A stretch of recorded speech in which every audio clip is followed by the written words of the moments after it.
Hola a todos, feliz lunes, deseo que se encuentren muy pero muy bien.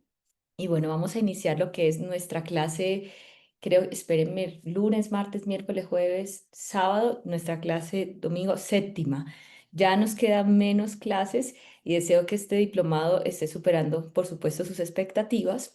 Así que ya voy a compartir las diapositivas del día de hoy. Si tenemos algunas preguntas, el día de mañana martes, porfa, para que no duden en hacerme esas preguntas y vamos a arrancar precisamente con el módulo del día de hoy. Entonces ya les comparto aquí pantalla.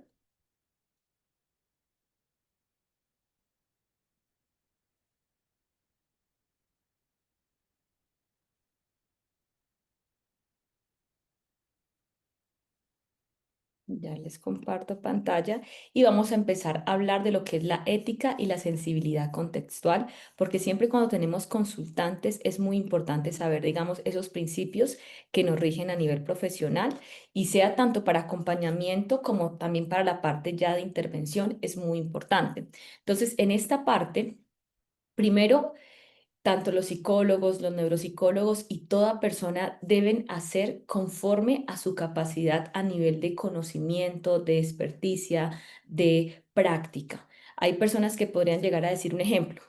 Si yo no fuera así neuropsicóloga, yo dijera, bueno, yo soy psicóloga, voy a hacer cosas de neuropsicología. No puedo a menos que yo tenga formación en ello y en esa formación yo tenga claro lo que se me permite. Por lo menos en este diplomado que es acerca del acompañamiento neuropsicológico ustedes van a estimular desde el acompañamiento funciones ejecutivas, ¿sí? Pero en ningún momento van a evaluar, no van a diagnosticar, no van a generar un pronóstico, ¿cierto? No van a hacer una rehabilitación, pero sí van a estimular dominios cognitivos. Entonces, esa es la competencia que se desarrolla en este diplomado. Siempre cuando tenemos pacientes a nuestro cargo es muy importante la actualización. El ser humano siempre, siempre, siempre seguirá siendo objeto de estudio a nivel científico y eso nos va a permitir tener más avances. Lo que se sabía del cerebro hace 50 años es diferente a lo que hoy se sabe, ¿cierto? Y lo que hoy se sabe quizás, por supuesto, va a ser mucho más profundo a una década, a 2 décadas. Entonces, por eso es tan importante la actualización constante. También la confidencialidad. En ningún momento podemos nosotros revelar datos de un consultante, por lo menos en la parte educativa ustedes escuchan que yo les digo, tuve un consultante hace un tiempo, tarará, pero yo en ningún momento les digo nombre, les digo ciudad, en ningún momento les digo datos personales y tampoco entro a la profundidad del caso, sino en algo puntual, porque estamos en la parte educativa, pero imagínense que yo estoy, no sé, con amistades o con familiares y yo empiezo a decir, no, y tuve un caso así, así, cero.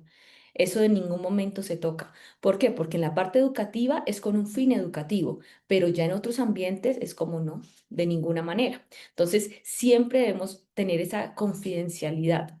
También un consentimiento informado. Desde la parte de psicología, neuropsicología, siempre es obligatorio esto, pero no necesariamente en la parte de acompañamiento. Sin embargo, yo sí les recomiendo que ustedes lo puedan llevar a cabo. ¿Cómo sería el consentimiento? Datos personales de la persona, que en el consentimiento se explique el nombre de la persona, el número de identificación, aparte de eso, en qué consiste el acompañamiento y qué no tiene el acompañamiento, que entre eso es diagnóstico, evaluación, pronóstico, rehabilitación. O sea, se especifica que eso no se hace, sino que se hace es un acompañamiento desde la estimulación neuropsicológica que consiste en estimular dominios cognitivos como memoria, atención, inhibición, flexibilidad cognitiva, praxias, noxias, entre otros dominios más, pero de ninguna manera los otros componentes que mencioné.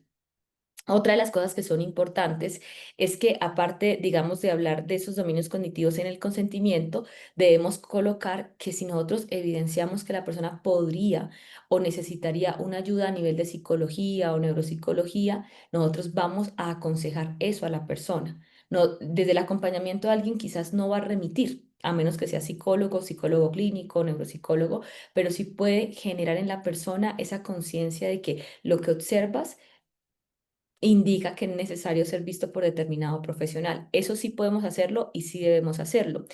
En esa parte también debe ir tu nombre y la firma de las dos personas. ¿Sí? También ser claros que si de pronto ustedes evidencian en la persona una idea latente de hacerse daño, hacerle daño a alguien más o un proceso a nivel legal, ustedes sí o sí tendrían ahí que remitir a un profesional.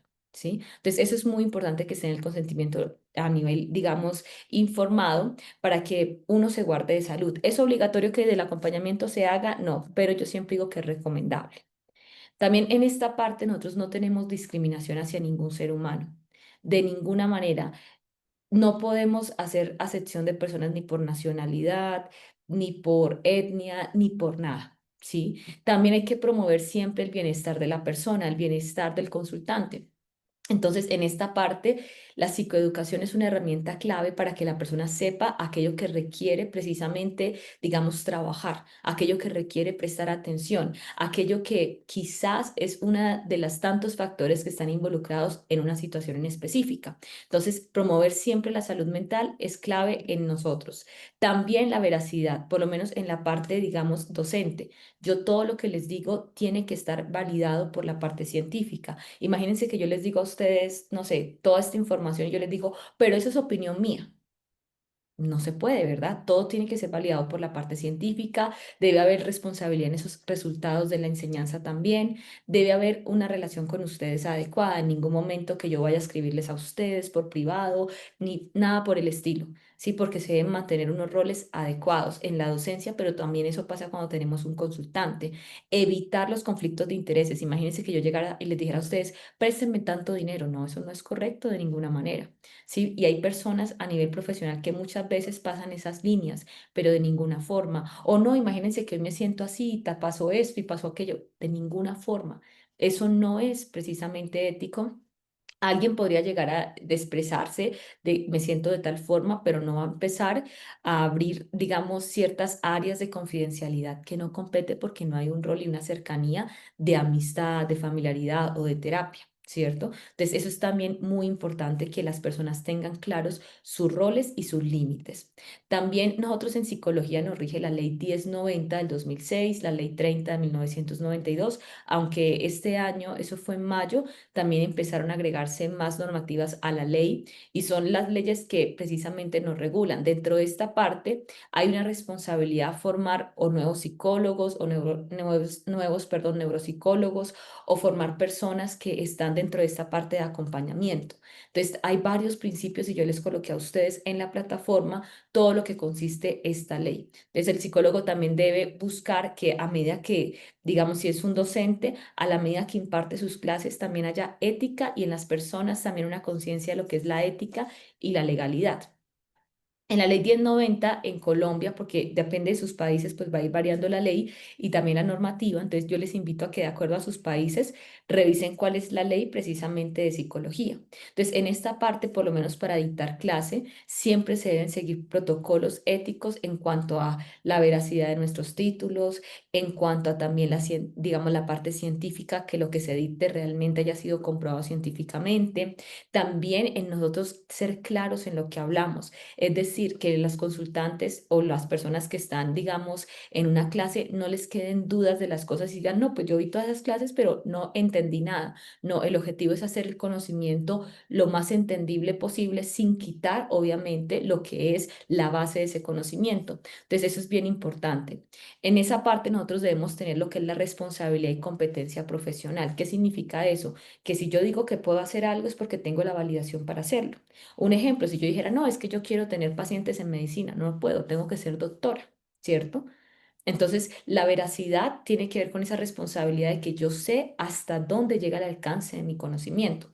¿Qué días alguien hablaba acerca de eran los medicamentos? Y yo les decía que eso no hacía parte precisamente de mi competencia profesional, de mi conocimiento, porque aunque en la maestría yo tuve que ver acerca de fármacos, en ningún momento yo puedo llegar a ustedes o a un consultante y decirle, no, mira, y esto es súper bueno para esto y tómense tanto de eso, nada, porque yo no soy médica.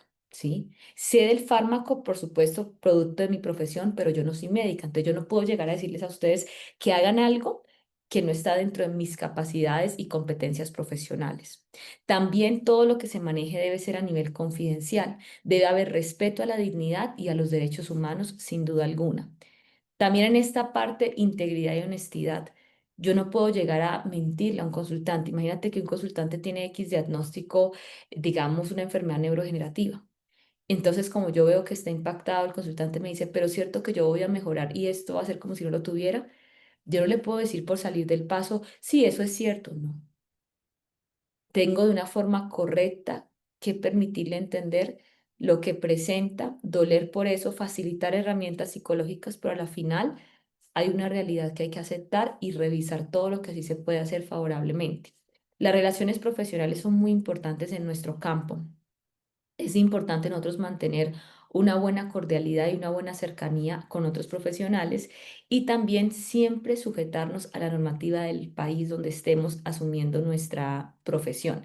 Hay un principio que se llama de beneficencia, no maleficencia, es decir, todo lo que hagamos con un consultante debe ir en pro del beneficio de ellos. Es decir, en ningún momento vamos a decir una palabra, un tono de voz o algo para lastimar al consultante, porque el consultante no viene a un profesional para ser lastimado, ni viene a un profesional para que se le sucedan ciertas cosas.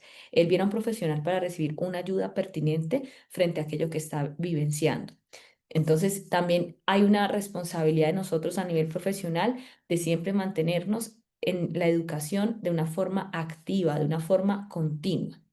En esos principios éticos está la confidencialidad, la importancia de nosotros proteger la información de los consultantes y garantizar esa privacidad. También muy importante el consentimiento informado, esto normalmente para los profesionales, pero en el acompañamiento yo lo sugiero. La anatomía, respetar la capacidad que tiene ese consultante de decir, sí quiero esto, no quiero esto, y respetar al consultante en cuanto a esas, digamos, opiniones, anhelos, deseos, eso es muy importante. Y el respeto, ¿sí? Con dignidad, sin prejuicios, siempre considerando ese contexto y esa individualidad del consultante como tal. En cuanto a los límites, es muy importante uno también establecer límites con uno mismo. Es decir, es importante nosotros saber que no debemos sobrecargarnos, ¿sí? Cada ser humano y cada profesional debe saber hasta dónde puede trabajar, ¿sí? ¿Qué casos acepta y qué casos no acepta? ¿En qué temporada de su vida está y cuáles casos sí, cuáles casos no? Entonces, también qué tanto va a trabajar durante el día, qué tanto debe descansar. Entonces, eso es muy importante. También los límites emocionales, no involucrarnos emocionalmente de una forma excesiva con consultantes. Nosotros tenemos un consultante, pero ese consultante no va a ser mi amigo, ni mi familiar, ni nada por el estilo. De hecho, hay personas que podrían llegarles a suceder que de pronto empiecen a sentir una atracción o gusto hacia su consultante. En ese momento, remita, ¿sí? No se quede ahí diciendo, bueno, pero ¿qué tal? No, nada, ¿sí? Y si usted ve que ese consultante tiene un gusto, un sentimiento hacia usted, usted remita a otro profesional. ¿Por qué? Porque se habla de transferencia y contratransferencia. La transferencia es cuando el consultante empieza a generar un sentimiento interno hacia ti, ya sea de gusto, de atracción, empieza a verte más allá del ejercicio profesional. Y la contratransferencia es cuando el profesional ve a la persona mucho más allá de un consultante. Y eso no, porque eso generaría daños. La ley nos prohíbe 100% que eso se lleve a cabo. Entonces, ¿qué se debe hacer? 100% colocar límites y decir, ¿sí? No podemos, digamos, nosotros saltar esos límites de ninguna manera. Que un consultante vino, me trajo estas rosas y luego me trajo este postre y luego me invitó a un café fuera del consultorio. No, digamos, con agradecimiento y con amabilidad le vamos a explicar que como profesionales tenemos una ética y aunque validamos su gesto, pues también hay una ética que nosotros estamos, digamos, asumiendo y debemos cumplir. El consultante te puede llegar a decir, pero nadie se va a dar cuenta. Es cierto, quizás nadie se dé cuenta, pero yo como profesional sí lo sé.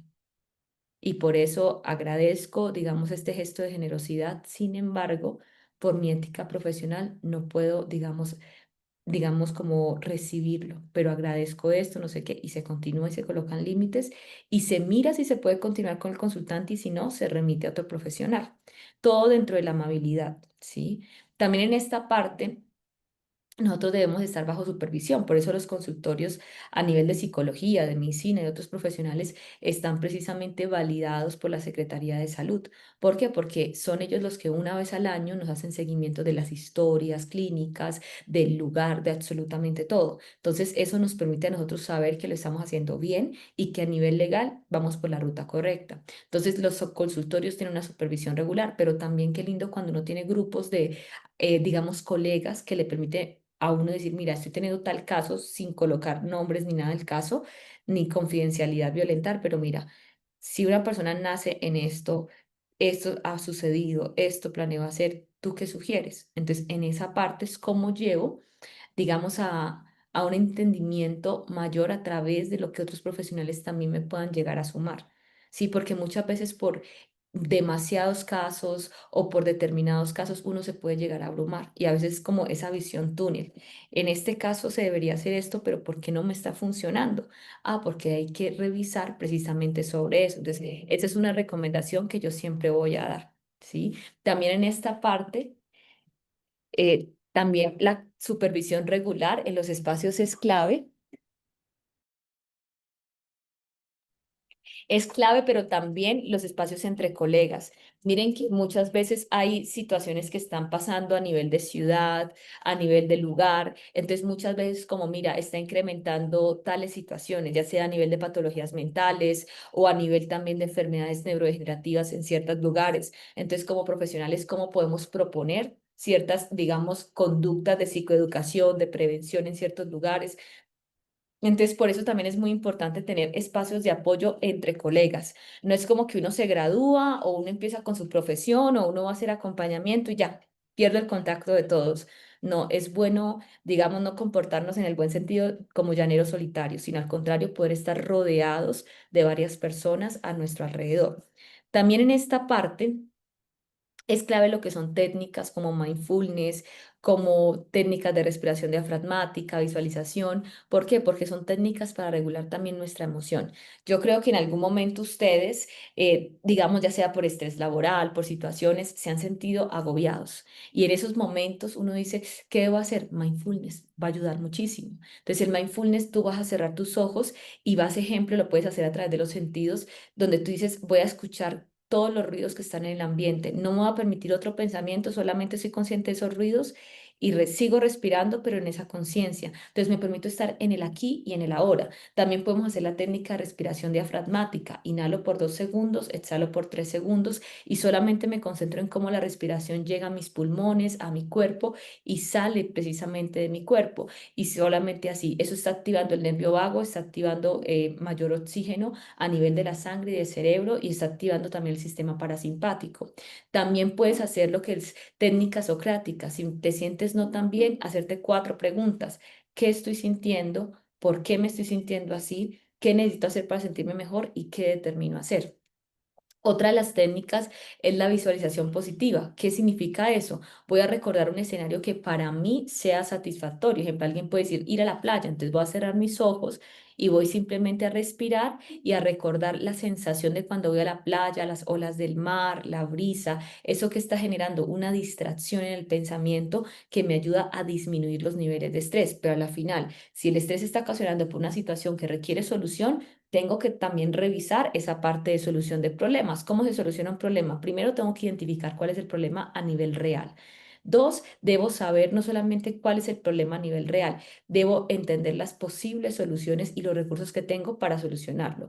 Tres, voy a revisar de esas posibles soluciones o lluvia de ideas, cuáles serían las más eficaces. Y cuatro, voy a empezar a llevarlo a cabo y luego voy a hacer una monitorización como quinto paso. ¿Me está funcionando? ¿Qué sí funciona? ¿Qué no funciona? Entonces, eso es muy importante. También en esta parte debe haber un balance entre el trabajo y la vida personal. Yo sé que hay personas que dicen, ay, es que eso es muy difícil. No, los seres humanos tenemos diferentes roles, ya sea de hijos, ya sea, digamos, los que son padres, de pareja, ¿cierto? Hay roles también, digamos, con hermanos. Hay diferentes roles a nivel profesional, laboral, si alguien trabaja en voluntariado, o sea, son diferentes roles. La cuestión es qué roles quieres darle más fuerza en esta temporada de tu vida y cómo lo planeas hacer. Creo que a la medida que uno va creciendo, una de las cosas que más empiezan a ser un desafío, ¿cuál es? El cómo administramos el tiempo, ¿sí? Porque administrar el tiempo también significa administrar nuestra salud, administrar nuestro sueño, administrar nuestras relaciones interpersonales, administrar nuestros hobbies. Entonces, parte de eso es cómo yo administro el tiempo, en qué temporada estoy y cómo quiero poco a poco en esas temporadas estar muy focalizada o muy focalizado en esa intencionalidad, pero siempre guardando lo que es el bienestar. También en esta parte los seres humanos necesitamos vacaciones, tiempos de break. ¿Por qué? Porque esos tiempos nos permiten a nosotros tomar un respiro, tener mayor creatividad, evita el aburrimiento, se relaja la persona. Entonces, todo eso va a ser muy, pero muy importante. También es importante la autorreflexión y la autocompasión. Miren que la ciencia ha demostrado que las personas que tienen diarios emocionales pueden llevar unos mejores registros de sentimientos y experiencias cotidianas. Entonces, eso hace que el cerebro cuando escribe también reflexione. En esa parte fortalece más la corteza frontal, pero también el sistema límbico. Y eso nos permite, ante situaciones muy similares, poder cada vez modelar la conducta, la emoción, a partir de eso poder tener diferentes perspectivas, no solamente una. Entonces, el diario emocional realmente ayuda mucho. También la parte de autocompasión, el poder ser amables con nosotros mismos. Hay personas que se dan muy duro a sí mismos y el objetivo no es darse duro a sí mismo, el objetivo es entender por qué hice algo, por qué tomé esa decisión, pero a partir de eso, ¿qué aprendo? ¿Qué necesito fortalecer en mí y qué determino hacer? Es llevar toda una secuencia. Entonces, eso es muy importante.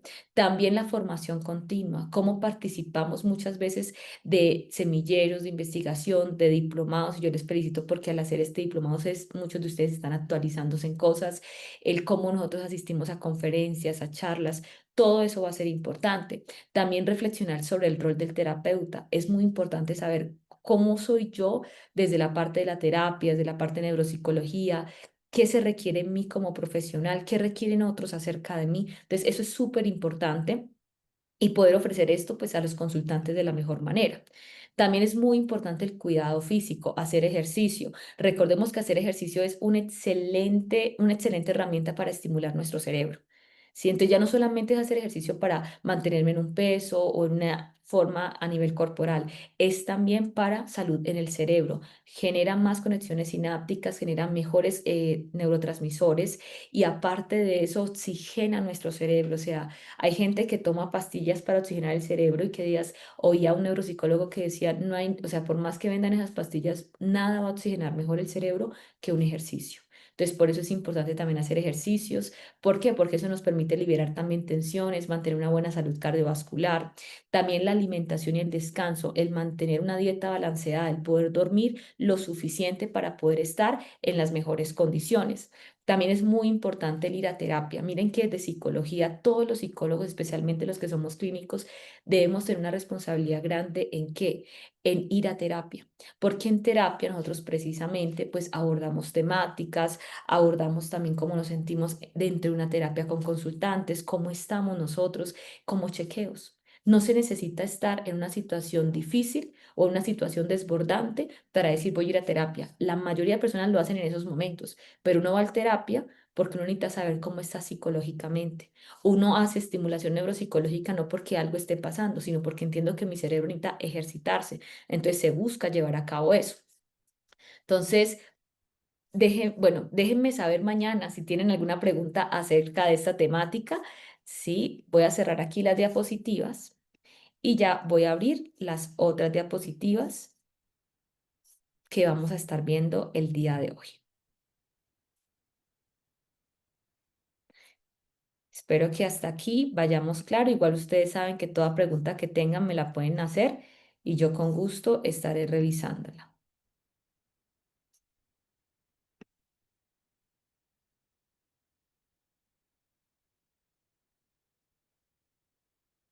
Entonces les voy a mostrar aquí en esta parte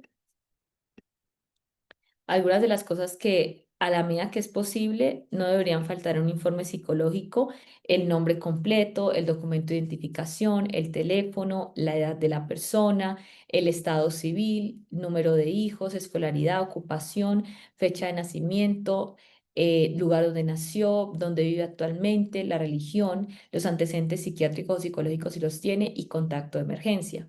Siempre es muy importante revisar cuál es el motivo de consulta y un ejemplo de examen mental. Consultante que se muestra receptivo y colaborador, no presenta alteraciones motoras, alerta, orientado a lo autopsíquicamente, euprocésico, pensamiento lógico, discurso coherente, juicio y raciocinio conservado, no se evidencian ideas de muerte o ideación suicida, no se evidencian ideas delirantes, no se presentan alucinaciones sensoperceptivas, afecto alterado por sintomatología ansiosa. Patrón de sueño refiere insomnio de conciliación, patrón de alimentación. El paciente presenta patrón de alimentación emocional en el que la calidad y tipo de alimentos ingeridos depende de su estado de ánimo, es decir, que presenta muchas veces quizás atrancones de comida. Entonces acá yo les coloqué un análisis, también una impresión diagnóstica, el eje, sesiones, cómo ahí se empieza a dar, ¿sí? Esto es una forma de certificado y consentimiento desde el acompañamiento. Por supuesto, esto yo les recomiendo desde el acompañamiento, ¿no? Desde la parte profesional, pues se hace mucho más largo, pero desde el acompañamiento, desde esa manera, se puede hacer. ¿Listo? Entonces, eso también está en el módulo 5 para que lo tengan presente, perdón. Y voy ahora con nuestro módulo 6. Sé que el módulo 6 es un módulo bien interesante porque vamos a hablar un poquito de la ansiedad, de las alergias, de la activación precisamente de nuestro sistema nervioso. Y algunas personas quizás no han llegado a ver este nombre o no han tenido clases de psiconeuroinmunología, ¿sí? De hecho, esto no se ve como tal en la carrera como tal de pregrado, sino ya más en posgrados, pero es importante en un diplomado hablar sobre esto. La palabra psico significa psicología, sí, de la psique, de la mente. Neuro tiene que ver del cerebro y la inmunología tiene que ver con el sistema inmune del ser humano. Entonces, ¿qué es la psiconeuroinmunología? Primero es el proceso que estudia o la rama que estudia los procesos psicológicos como estrés, emociones, pensamientos, comportamientos que afectan el sistema nervioso tanto endocrino como inmunológico y estas interacciones cómo influyen en la salud física y mental. Quizás ustedes han escuchado algo que está muy de moda, que es la parte de que la parte digestiva es como el segundo cerebro o que el estómago es el segundo cerebro. No es correcto decir eso porque la ciencia precisamente nos evidencia que no es así, pero lo que sí evidencia la ciencia es que hay una interacción directa entre el cerebro y la parte digestiva. Es decir, que lo que pasa en la parte digestiva afecta a nuestro cerebro, sí, y lo que pasa en nuestra parte cerebral afecta a nuestra parte digestiva, sí, pero no por eso se convierte esa relación, digamos, que hay entre cerebro y la parte digestiva o estómago, no por eso significa que sea un segundo cerebro. Lo utilizan como para llevarnos a entender la importancia de, pero a la final no significa que sea un cerebro. Entonces, la psicoinmunología empezó con Robert Arder y Nicholas Cohen, que demostraron que el sistema autoinmune puede ser condicionado.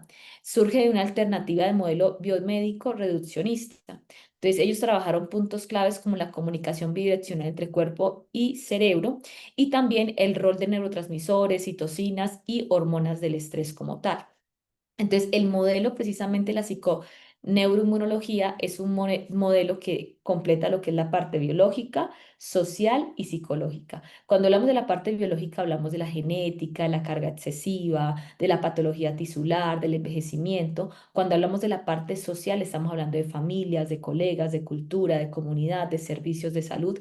Y cuando hablamos de la parte psicológica, estamos hablando de creencias, de pensamientos, de precondiciones, sentimientos, conocimientos, aunque esto es una partecita de todo lo que se involucra, ¿no? Entonces, la relación entre modelo del cerebro y la parte del cuerpo empieza también en Engel en 1977, donde él proporciona bases biológicas para ese modelo biopsicosocial, donde él muestra cómo las emociones y la cognición tiene un impacto sobre el cuerpo. Si una persona dice, no, esto es lo peor que me puede pasar, yo no voy a poder hacer esto, tal cosa, la otra, eso va a producir ese pensamiento, precisamente emociones, y esas emociones mantenidas en el tiempo van a afectar precisamente el cuerpo. Por eso es una de las causas por las cuales hoy tenemos varias personas o millones de personas con enfermedades a nivel psicomotoras. Es decir, empezó por una situación emocional y mental, pero terminó manteniéndose en el tiempo y en los años que termina afectando sin duda alguna el cuerpo. Entonces, el ejemplo es el estrés crónico, que es un facilitador de enfermedades inflamatorias. El aislamiento social también como predictor de respuestas inmune alterada también está ahí. En cuanto a esto, el sistema es un componente clave de comunicación. El sistema nervioso que está, sistema nervioso central y periférico y el eje HHA, que es hipófisis, hipotálamo, adrenal. Tiene que ver con neuropéptidos, neurotransmisores. La parte endocrina tiene que ver con glándulas, con la hipófisis, la parte suprarrenal, con el cortisol, con la adrenalina. Tenemos la parte de lo inmunológico, que son las citocinas, las células T, B, NK, que ahorita vamos a explicar, y en cuanto a la comunicación con las citocinas antiinflamatorias, que esto es clave, ¿no? En la respuesta como tal, digamos, de cortisol en nuestro cuerpo. Entonces, en esta parte tenemos conceptos centrales. El eje hipotálamo, hipófisis, adrenal es las siglas HHA que liberan el cortisol.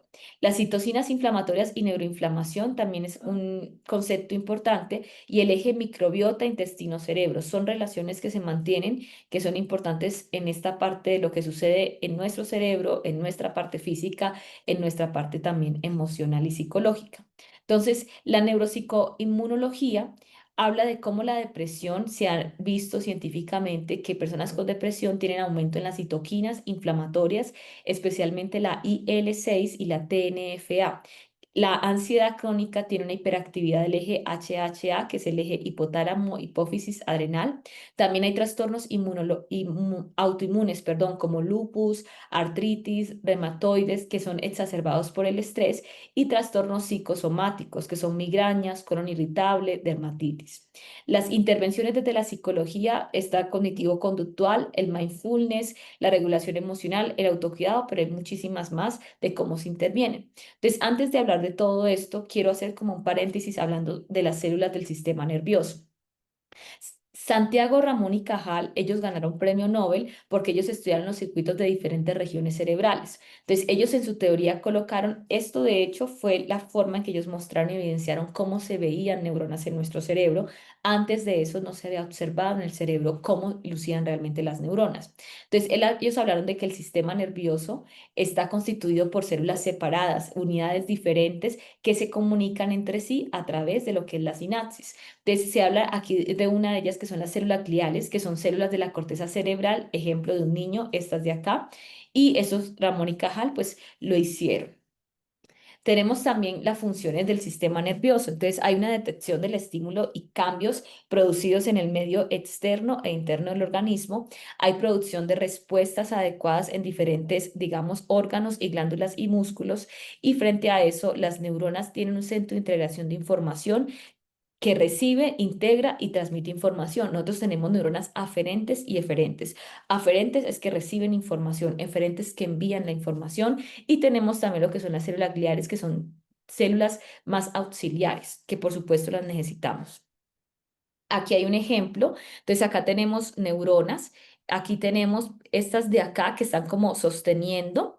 Son células precisamente oligodendrocitos que ayudan a sostener las neuronas. Tenemos que aquí está una neurona, todo lo que tiene que ver con el soma, todo esto es el axón, las dendritas. En esta parte está el núcleo donde está, digamos, la información genética. Astrocitos también son estos que brindan también soporte. La microglía también es muy importante. Entonces, la parte de una neurona. Tenemos las dendritas, que son estas de acá. Tenemos el núcleo donde está la información precisamente. Tenemos el cuerpo celular o el soma, que es este. Tenemos el cono axónico, que acá mira que luce como un cono. Tenemos las capas de mielina, que son como cápsulas muy importantes. Tenemos el axón, que es toda esta partecita de acá. Tenemos la dirección del impulso nervioso, que es aquí donde se presenta el potencial de acción, que ahorita les voy a explicar sobre eso. Y tenemos terminales axónicas, que están estas de acá. Entonces, estas son las partes de las neuronas. También es importante saber que las células del sistema nervioso son elementos de procesamiento y transformación de la información del sistema nervioso, que hay diferentes características en cada una de sus funciones y que contienen cuatro estructuras, normalmente las neuronas, cuerpo, dendritas, axón y terminales nerviosas. En esta parte también el núcleo de las neuronas contiene, digamos, esa información genética y procesos que son vitales para la célula, para esa neurona. Entonces, en esta parte tenemos también el axón. Entonces, es una estructura cilíndrica. Ustedes acá pueden ver que yo les digo como cápsulas de mielina. Es de una forma cilíndrica que es delgada y que transporta la información. El axón va a permitir que esa información que llega a la neurona digamos, se transporte de una forma rápida y que esa forma rápida en la que se da sea una forma adecuada. En enfermedades neurodegenerativas, esto tiende a verse impactado o disminuido y se puede llegar completamente la mielina, como digámoslo así, como a dañar Y cuando eso pasa, la célula termina muriendo, ¿sí? Que eso es lo que pasa en la esclerosis múltiple. Las motoneuronas empiezan a morir, las mielinas empiezan a dañarse, esas vainas de mielina ahí en la célula y pues son daños que al día de hoy a nivel cerebral no se puede como tal reparar. También en esta parte, por vainas de mielina que aíslan el axón y facilitan la transmisión de la información, el mensaje básico que transporta el axón se denomina potencial de acción. Es información que viaja a través de la acción, así se llama potencial de acción, que ahorita se los voy a explicar. Esto es otro ejemplo de cómo están interconectadas varias neuronas, ¿sí? Para que ustedes puedan ver. Núcleo, dendrita, sinapsis entre las neuronas, botones terminales, vainas de mielina, lo que es el axón, todo esto, cuerpo celular, base del axón o cono del axón, nódulo del Rambert, ¿sí? Células de Schwann. Entonces, esto es muy importante. Yo acá les coloqué un enlace que ustedes pueden revisarlo. Las células también tienen membranas, ¿sí? Entonces las membranas son muy importantes, lo que pasa al interior de las membranas. Y aquí vamos a hablar un poquito. Las neuronas eh, reciben la información y las transmiten. Entonces las neuronas sensoriales motoras, aquí tenemos una unipolar, aquí tenemos una bipolar, ¿cierto? Y aquí tenemos una neurona multipolar, ¿sí? Entonces acá tenemos las neuronas que conectan con otras, aquí con el músculo. Entonces, las neuronas entran o reciben información, procesan esa información, la transmiten y dan salida a esa información. Hay neuronas, como les decía hace unos minutos, aferentes sensoriales que detectan cambios en el medio externo, si hace frío, si hace calor, y toda esa información va a ser muy importante para la parte del sistema nervioso. También están las neuronas eferentes motoras, que son neuronas pertenecientes al sistema nervioso que controlan los movimientos y las contracciones de los músculos. Para que nuestros músculos se puedan mover, yo hacer esto que estoy haciendo es porque mis neuronas motoras están funcionando, ¿sí? Están recibiendo y enviando información. Entonces acá también les coloqué un ejemplo acerca de ello. Las células del sistema nervioso están los astrocitos, que son estas de acá. Ustedes se dan cuenta en la imagen la función de ellos porque básicamente protegen y proporcionan soporte físico a las neuronas. Entonces ahí es como si estuvieran abrazando, ¿verdad? Porque ellas van a proporcionar soporte. Producen algunas sustancias químicas que las neuronas necesitan para sus funciones, eliminan los desechos del encéfalo a través de los fagocitos, a través de la fagocitosis, perdón. También en esta parte recubre a nivel vascular el mantenimiento de la barrera hematoencefálica, entonces es muy importante a nivel cerebral. También tenemos los oligodendrocitos que producen vainas de mielina y ellas van a dar soporte a las neuronas. También la mielina muestra pequeñas porciones descubiertas que tienen que ver con los nódulos del Rambert, estas de acá que están como descubiertas aquí. Entonces, estos son los oligodendrocitos. Está la microglía que tiene fagocitos en respuesta a las lesiones del sistema nervioso. Es muy importante cuando pasa algo, ellas entran en acción. También se degradan lo que son las neuronas muertas o a punto de morir. Entonces es muy importante. Recordemos que nosotros, nuestro cerebro necesita limpiarse a sí mismo. Por eso el dormir bien es trascendental. Tenemos también las células de Schwann, que son células que dan soporte a los axones produciendo mielina. Entonces todo esto es importante. Cuando una persona tiene un impacto a nivel cerebral, dependiendo de lo que haya sucedido, todo esto se puede ver impactado, por supuesto, de una forma no saludable. Tenemos también lo que es el potencial de membrana o el potencial de reposo, que ahorita les voy a explicar para que no lo confundamos, y el potencial de acción, que es el mensaje que se envía. Entonces, no confundir potencial de membrana o de reposo con potencial de acción. Entonces, en esta parte, nosotros aquí vamos a ver un poquito de lo que vimos quizás años atrás cuando la tabla periódica. Nosotros sabemos que K significa potasio, Na es sodio y Ca es cloro.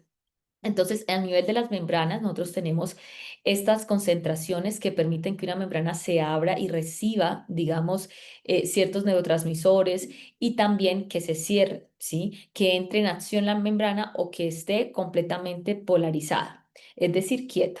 Entonces, en esta parte despolarizada. Entonces, en esta parte les voy a hablar de esto que es acerca del potencial de acción.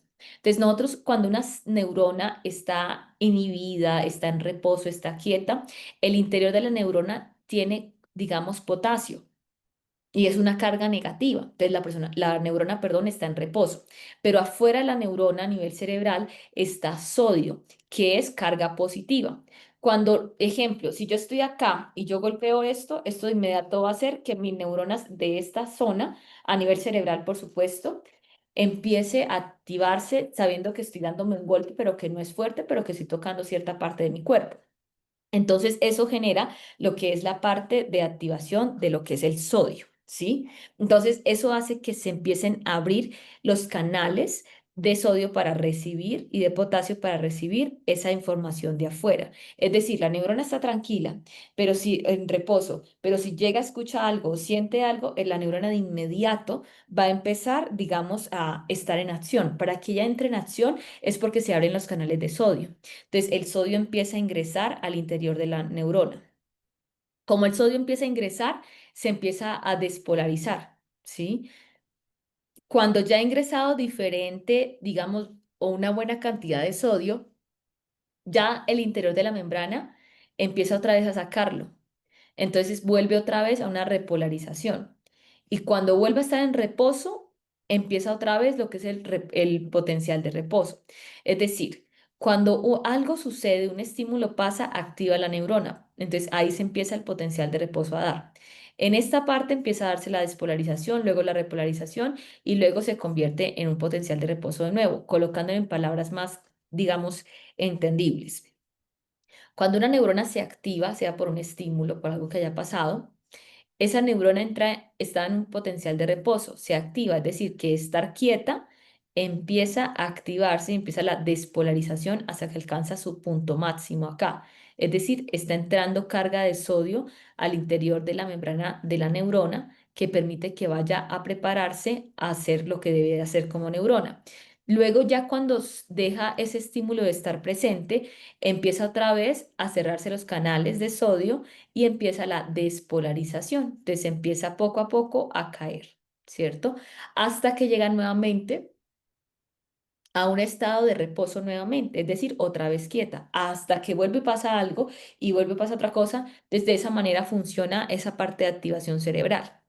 Entonces la despolarización es cuando empieza esa activación y la hiperpolarización es cuando se empieza a inhibir esa polarización. Entonces está quieta la neurona, se activa, llega a su punto clave o máximo y vuelve otra vez a caer hasta que vuelve otra vez en esa parte de reposo. También tenemos la parte del proceso mediante el cual las neuronas se comunican y es la sinapsis.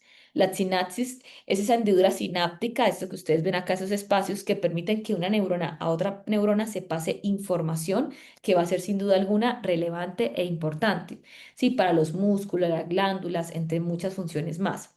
Entonces, esa hendidura sináptica envía señales químicas o eléctricas a la otra neurona. Recordemos que toda la información que recibimos del exterior a través de los sentidos a nuestro cerebro, todo eso digamos, se convierte en una información eléctrica, ¿sí?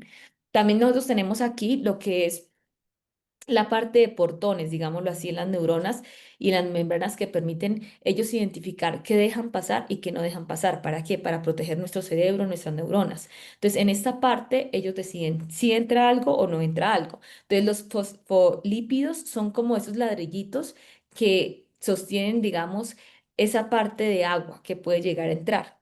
Las proteínas son esas puertas o portones que dicen, esto sí puede pasar, esto no puede pasar.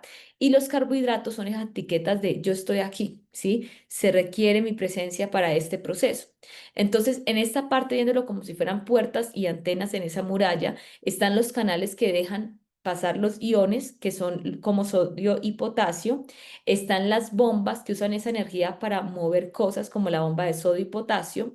Y están los receptores que reciben mensajes químicos, que son los neurotransmisores. Entonces, estoy hablando un poquito más de lo que es la química a nivel de cerebro, ¿sí? Tenemos también la parte del estrés, que es una estrategia de afrontamiento, vamos a revisar, y apoyo social. Cuando una persona está abrumada, está pasando por un momento no sencillo, en esa parte es bien importante que la persona busque un afrontamiento a nivel emocional, pero también de resolución del problema. ¿Por qué? Porque eso le va a ayudar a aliviar esa ansiedad y no tener una conducta evasiva. Cuando una persona no afronta bien las cosas, tiende a minimizar muchas veces las situaciones, a distraerse, como fumar, comer, trabajar, y le cuesta el afrontar.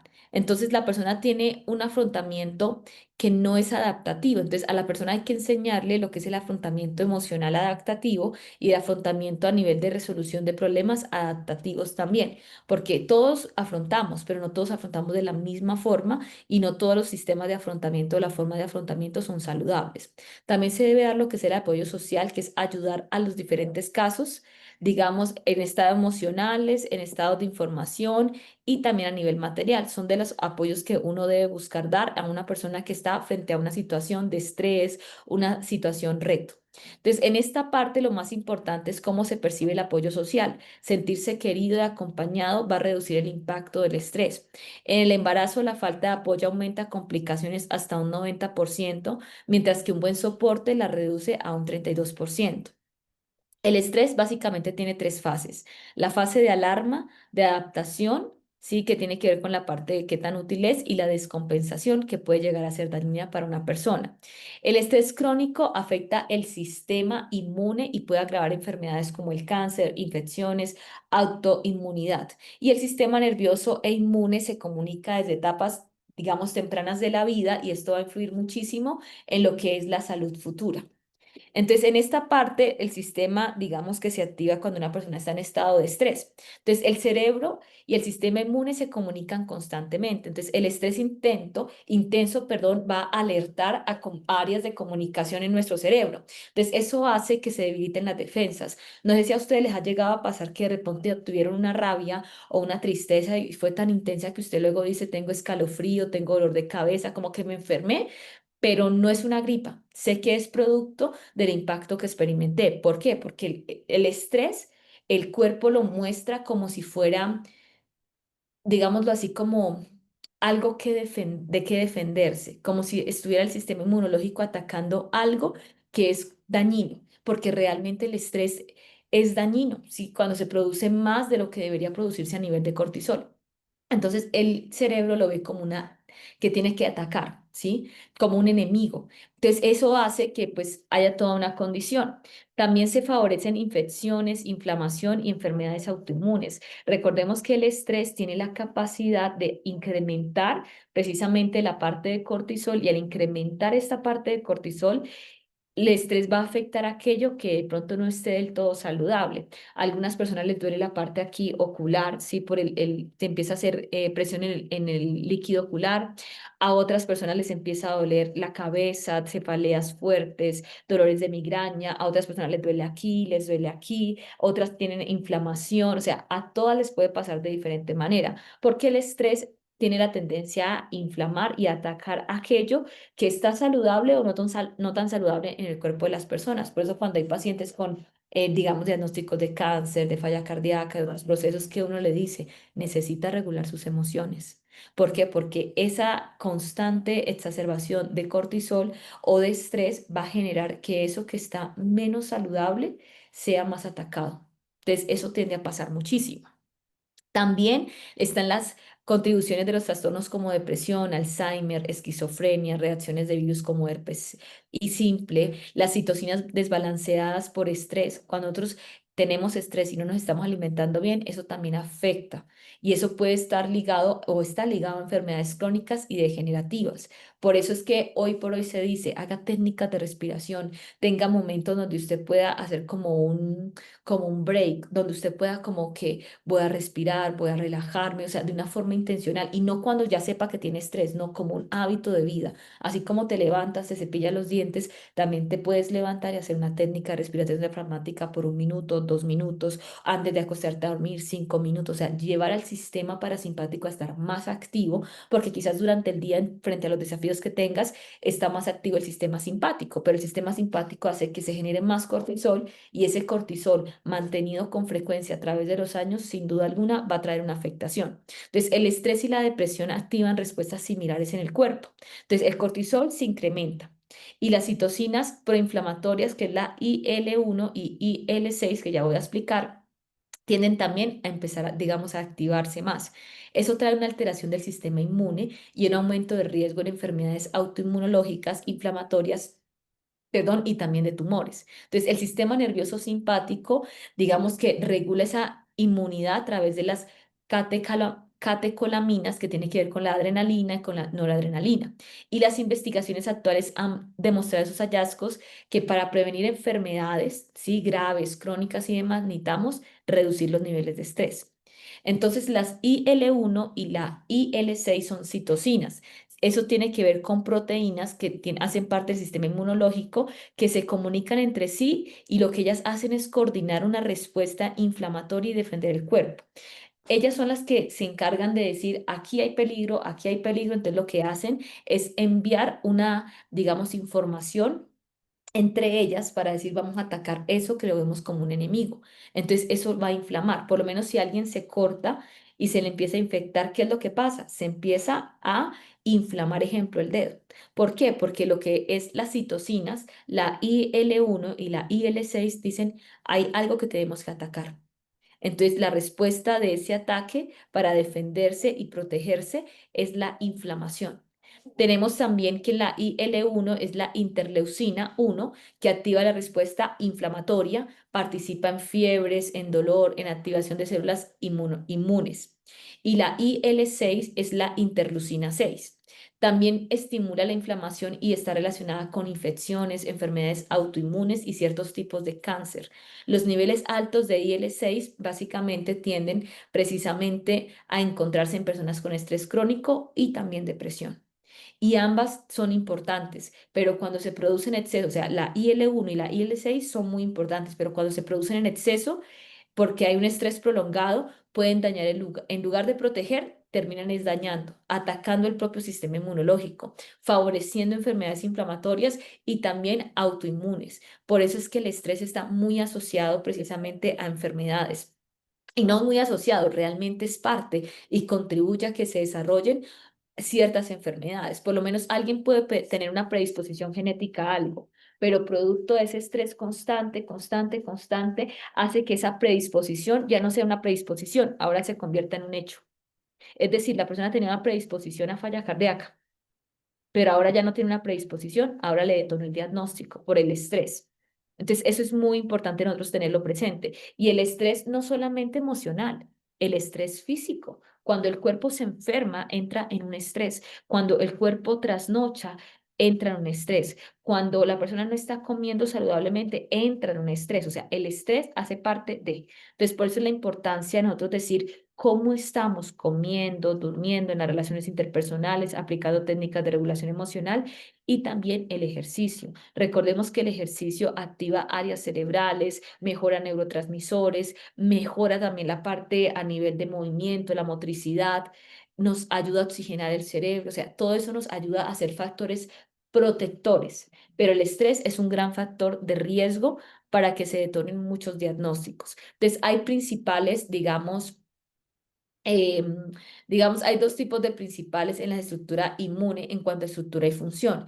Está la respuesta inmunidad innata, perdón, que es rápida, es inespecífica, tiene que ver con neutrofilos, macrófagos y células dendríticas. Y tenemos la inmunidad adquirida, que es mucho más específica. Entonces, la parte humoral son linfocitos B que producen anticuerpos y la parte celular son linfocitos TCDH, perdón, TCD4 más y CD8 más. Entonces son células de la inmunidad innata que detectan la presencia de antígenos que activan los linfocitos T y que deciden si actúan con anticuerpos o si atacan células infectadas. Entonces, cuando nos estresamos, el sistema inmunológico tiene la responsabilidad y la tarea y la función de atacar eso que lo está viendo como un enemigo. La cuestión es que quizás no es un enemigo, ¿sí? Pero el cuerpo no está hecho para el estrés. Y eso es súper importante. El cuerpo no está hecho para vivir en un estado de rabia, en un estado de confusión, en un estado de irritabilidad. El cuerpo no está hecho ni la mente para eso. Entonces, cuando una persona está en constantes estados así, pues su cuerpo empieza a atacarse a sí mismo, ¿sí? Porque no está diseñado para que así funcione. Entonces, el sistema inmune es como el ejército y defensa del cuerpo y funciona en dos niveles. En esa parte, cuando hablamos de la inmunidad inmediata, voy a explicarla a nivel inespecífica. En esta parte es ese sistema que actúa rápido y no distingue entre tipos específicos de enemigo, sino que dice, aquí están esas células de neutrofilos, macrófagos y células dendríticas. Estas células detectan cualquier invasor y lo que hacen es como querer comerlo, ¿sí? y presentan partes del invasor a otras células para informarles, hey, este enemigo me estaba atacando, por decirlo así, a nivel de virus o a nivel de estrés y demás. Ya la inmunidad adquirida ya específica, ya es más especializado ese sistema en nuestro cuerpo. Tarda más en activarse, pero es precisa y recuerda a los enemigos defenderse mejor para el futuro. Entonces, la parte humoral son las células B que producen anticuerpos que se adhieren a los invasores para neutralizarlos y las células, ya a nivel celular, son las células T, CD4 más y CD8 más que atacan directamente esas células infectadas o coordinan la respuesta inmune. Por lo menos cuando nos aplicamos vacunas. Las vacunas van a insertar un poquito de esa información de ese virus para crear en nosotros anticuerpos, para que si llega a ver ese virus a estar en contacto con nosotros, nosotros estemos bien. ¿Sí? ¿Por qué? Porque toda esta parte de la inmunidad innata y la inmunidad adquirida se adquiere, pero de una forma saludable para que nuestro cuerpo sepa cómo atacar un virus, cómo atacar una situación específica. ¿Necesario? Claro que sí. ¿Previene y salva vidas? Claro que sí. Pero si la persona está en especies, digamos, de momentos de mucho estrés y demás, el sistema inmunológico no va a decir, no, pues es que esto es estrés. No, esto es estrés, lo vemos como enemigo para el cuerpo y lo vamos a atacar. Y ahí es cuando empiezan enfermedades a suceder. Y no es lo mismo un día de estrés, una hora de estrés, a 10 años de estrés prolongado todos los días. Entonces, por lo menos los pacientes politraumatizados y clínicos en la UCI presentan alteraciones inmunológicas por estrés y pérdida de control, por toda la condición que ellos presentan a nivel de diagnóstico o de condición allí en el hospital. También se produce una inmunodesviación hacia TH2 que reduce la defensa contra infecciones bacterianas y fúngicas.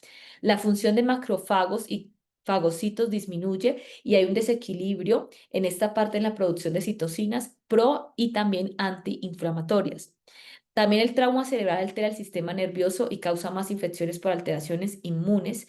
También en esta parte está el estrés que afecta la inmunidad en piel y en mucosa y disminuye los linfocitos B, E, IgA, retrasando lo que es la cicatrización. Hay cambios también en las citocinas y L1 y L6, TNFA y L10 que determinan el estado inflamatorio o inmunosupresor. El equilibrio entre citocinas y proteínas inflamatorias y antiinflamatorias influyen en el pronóstico y el estrés psicológico también afecta la inmunidad, aumentando lo que son las citocinas inflamatorias, el soporte social y afectivo y puede ayudar a reducir el impacto del estrés en muchos de los pacientes. También las alergias. Sí, que días ustedes hablaban de cómo una compañera se dio cuenta que las alergias pues se debían también a ciertas situaciones. Entonces, que se incrementaban ante situaciones de estrés. Creo que Daniela fue la que mencionó sobre esto. Entonces, hay avances en las alergias y el asma. Entonces, la ciencia nos ha permitido entender a través de las investigaciones qué es lo que sucede. Entonces, hay una mejor comprensión del sistema inmune y enfermedades a nivel de alergia. El asma es un síndrome muy complejo porque no solamente es lo que pasa físicamente, es lo que pasa psicológicamente en la persona. No siempre existe alergia en pacientes asmáticos y viceversa, y se necesitan terapias variadas para cada uno de los casos. El estrés y las enfermedades, por lo menos a nivel de alergia. Entonces, el estrés psicológico afecta al sistema nervioso y al sistema inmune. El estrés crónico aumenta lo que es la vulnerabilidad a enfermedades. ¿Por qué? Porque hace que el estrés crónico, que el cuerpo esté en un estado de mayor vulnerabilidad. La psiconeuroinmunología estudia lo que es el cerebro, el sistema inmune y el comportamiento que interactúan todos esos factores que generan ciertos resultados o ciertos impactos en la vida de la persona. Entonces, el sistema nervioso y el sistema inmune, el hipotálamo regula funciones vitales y controla la respuesta inmune a través de la parte de la hipófisis. Los neurotransmisores y neurohormonas como la norepinefrina van a modular la función de lo que es la parte inmune. Las citocinas, también esta parte em, del sistema inmunológico van a influir en el cerebro, creando una comunicación bidireccional entre el estrés y la respuesta inmunológica. Y también hay situaciones estresantes, por lo menos una persona que diga voy a hablar en público, voy a presentar tal proyecto, esa persona puede llegar a estar en un momento de estrés que activa tantos cambios fisiológicos para sobrevivir, porque el estrés, el cuerpo hace que se estrese y que busque sobrevivencia. También el sistema nervioso simpático y parasimpático influyen en esta respuesta inmune y en síntomas como broncoconstricción, que sería el asma, también hay ciertos impactos. Entonces, no sé si ustedes han escuchado lo que es la atopia, que produce excesivamente IgE, que es un antígeno a nivel de cuerpo frente a la alergia. Entonces, ya sea frente a ácaros, caspa, hongos, entre muchas otras cosas. Entonces, esa parte del IgE se une a mastocitos y basofilos que activan, que al entrar en contacto activan, digamos, una respuesta en el cuerpo a la alergia. Entonces, una producción excesiva de la IgE significa que el cuerpo fabrica mucha más inmunoglobina de lo que debería fabricar. Entonces, este tipo de anticuerpo ayuda a defendernos de cosas como parásitos, pero en las alergias el cuerpo produce ese exceso y lo que hace es una, digamos, reacción exagerada a sustancias inofensivas del ambiente.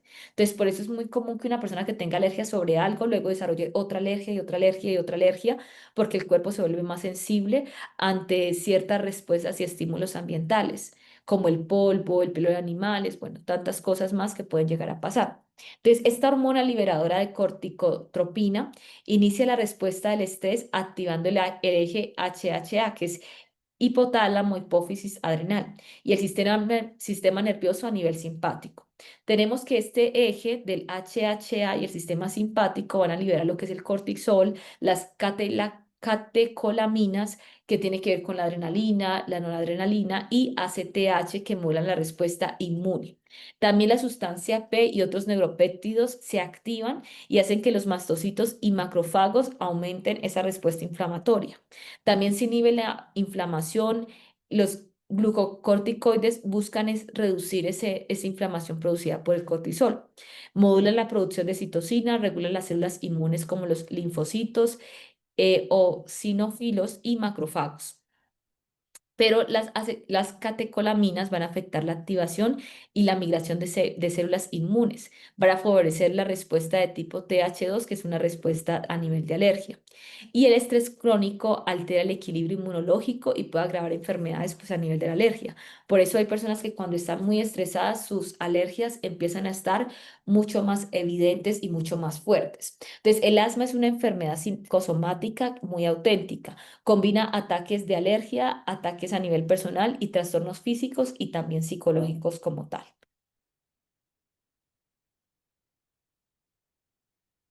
Entonces, ¿qué desencadena, ejemplo, un ataque de asma? Uno, la hiperactividad bronquial. Dos, estímulos inmunológicos a nivel de alergia y no inmunológicos como estrés y la parte de irritantes. Está el estrés psicológico, que va a reducir el umbral para ataques, digamos, para ataques al liberar la acetilcolina. Entonces, en esta parte, el cuerpo siempre, cuando hay alergias, cuando hay situaciones, digamos, de inflamación, siempre busca, digamos, como atacarse a sí mismo, pero el cuerpo no lo hace porque quiere atacarse a sí mismo, sino que fue diseñado ante eso que ve como enemigo, como un peligro, lo ataque. Pero la cuestión es que para el cuerpo el estrés es un enemigo, ¿sí? Por eso lo tiende a atacar. Entonces, cuando hay un estrés intenso, se libera la acetilcolina en cantidades similares a los de un alérgeno. Es decir, el cuerpo entra a pensar que hay una alergia y empieza a generar mucha más acetilcolina para protegerse de esa alergia, pero no, no era alergia, es estrés. Entonces, eso se vuelve algo no saludable. El estrés moderado o leve también afecta al sistema inmune y aumenta anticuerpos como el IgE.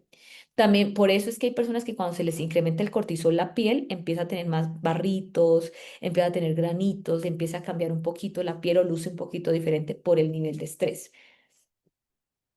También hay mecanismos claves en el asma como el estrés. Entonces, una descarga de acetilcolina y neuropéptidos broncoconstrictores que tienen que ver con sustancia P y neurocininas. Esto genera una hiperventilación y daño epitelial. Hay una diferencia en la respuesta B adrenérgica y menos en epinefrina. Hay una disminución de la defensa inmunológica que tiene que ver con menos células a nivel de NQ y anticuerpos, cuando hay un mecanismo, digamos, entre el asma y el estrés. También hay una inflamación exagerada y activación de mastocitos, hay mayor susceptibilidad a infecciones virales, está también la parte de hiporcorticolismo prolongado, que empeora la situación, y también está asociado con emociones intensas y congestión nasal. Puede desencadenar o agravar lo que es el asma y la inflamación causada por mediadores como la sustancia P. Es bien importante que cuando hay una rinitis alérgica hay una situación de emociones intensas también. No solamente, ejemplo, el polvo o ciertos situaciones del ambiente, sino también situaciones a nivel emocional. Entonces, en esta parte, el estrés, digamos que influye mucho en la rinitis alérgica. El estrés afecta la producción de inmunoglobinas. Eso hace que el IgE se aumente. Hay en esta parte también lo que es una disfunción familiar y estrés incrementan los síntomas. Si una persona está pasando por un momento familiar nada sencillo y ya tiene rinitis, esa sintomatología va a ir agravándose más. También la inervación por fibras nerviosas de tipo C que van a liberar mediadores como el ACH, PIV, óxido nítrico. También estímulos de estrés irritantes que activan reflejos y liberan sustancias como la histamina.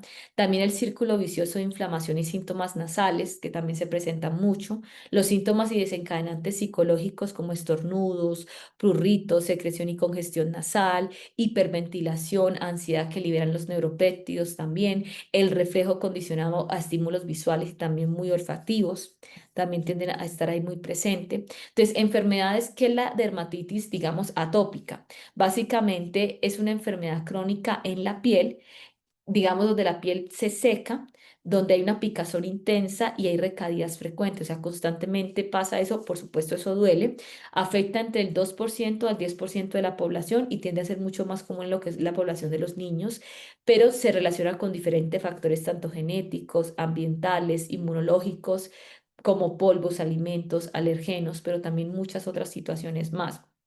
También están los factores psiconeuroinmunes, donde la piel está muy conectada con el sistema nervioso y el sistema inmune, donde el estrés y las emociones influyen en la piel y en la crisis de la dermatitis, y el eje hipotálamo, hipófisis, adrenal y el sistema nervioso simpático son alterados en los pacientes como tal con dichos diagnósticos.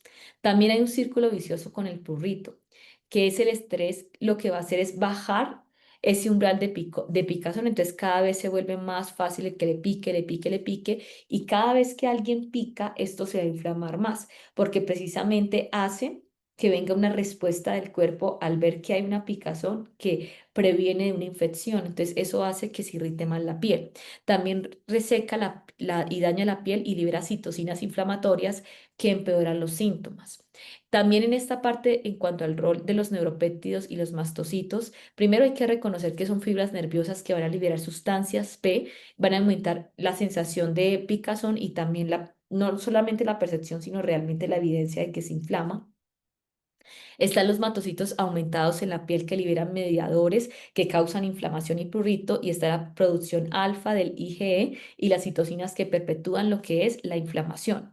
También tenemos en esta parte pacientes con dermatitis atópica que presentan ansiedad, que presentan estrés, que presentan cambios en la personalidad, problemas emocionales que pueden agravar lo que es la enfermedad, y la apariencia de la piel que va a afectar muchas veces a la persona en sus autoconstructos, autoestima, autoimagen, autoconcepto, autopercepción y las relaciones a nivel social. Tenemos también que hay diferentes tratamientos para trabajar desde la parte psicológica, el estrés, para brindar mejor apoyo emocional.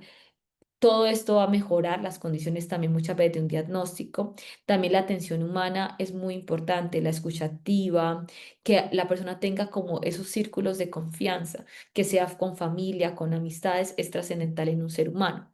Entonces, no sé si hasta acá ustedes van a tener preguntas. Es posible que sí, pero como el martes nos vemos en clase el día de mañana, pues todas esas preguntas que ustedes tengan, por favor, les recomiendo que las escriban para así poder nosotros dar respuesta a esas preguntas. ¿Qué quiero que nos quede muy claro? Que en ningún momento el estrés es algo saludable.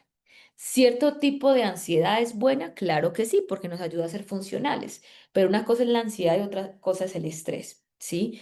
El estrés cuando nos impulsa a hacer las cosas y nos lleva a mantenernos saludables, ok.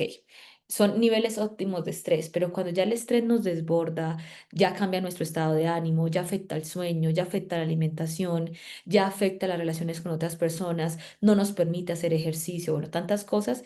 Ahí estamos hablando de un estrés que no es funcional y hay que revisar. Entonces, eso sin duda alguna hay que prestarle mucha, pero mucha atención, porque nos vamos a dar cuenta que hay personas que no le prestan atención a ello y luego viene todo un impacto que no era necesario, ¿sí? Pero que termina precisamente dándose en la persona. Entonces, eso es muy importante, digamos, como mantenerlo, ¿sí? Presente. Les voy a mostrar aquí en la plataforma que ustedes tienen el código ético de psicología para que si lo puedan llevar a cabo lo puedan revisar. ¿Listo? Para que ustedes vean que está en el módulo 6 en lecturas recomendadas, precisamente el código ético. ¿Sí? También les coloqué acá otras, digamos, lecturas más. Entonces, hasta aquí vamos en el módulo 6 y ya vamos a empezar lo que es el módulo 7. Yo les decía que el módulo 7 como tal no tiene diapositivas porque vamos a empezar a hablar precisamente de lo que son las funciones ejecutivas, de cómo se estimula y demás. Entonces, ahí donde están, cuando ustedes vean esta grabación, em, digamos que me gustaría que ustedes hicieran las preguntas que les quiero hacer. Y primero es, ¿qué son las funciones ejecutivas? Ustedes hasta este momento, digamos, ¿qué pueden interpretar de lo que hemos visto de lo que son las funciones ejecutivas? ¿Sí?